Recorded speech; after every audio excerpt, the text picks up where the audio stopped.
ایک بار کا ذکر ہے کہ ایک چھوٹے سے گاؤں کے کنارے ایک پراسرار جادوئی باغ تھا۔ یہ باغ رنگ برنگے پھولوں، چمکتے درختوں اور ایک روشن چشمے سے بھرا ہوا تھا۔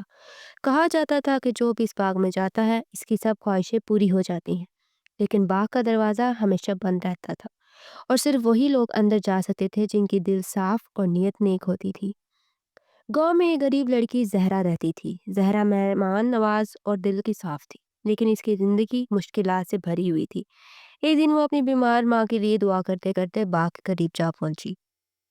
جیسے ہی وہ باغ کے دروازے کے پاس گئی، دروازہ خود بخود کھل گیا۔ زہرا حیرت سے اندر داخل ہوئی۔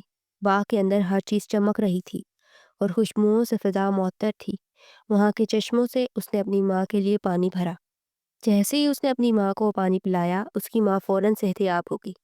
یہ خبر گاؤں میں پھیل گئی، لیکن جادوئی باغ کا دروازہ کسی اور کے لیے نہ کھلا۔ لوگ سمجھ گئے کہ باغ صرف ان لوگوں کے لیے کھلتا ہے جو دوسروں کی بھلائی کے لیے کچھ مانگتے ہیں۔ زہرا اور اس کی ماں نے ہمیشہ باغ کے احسان کو یاد رکھا اور گاؤں میں دوسروں کی مدد کرتی رہی۔ اس طرح ان کی نیکیوں نے پورے گاؤں کو ہی بدل ڈالا۔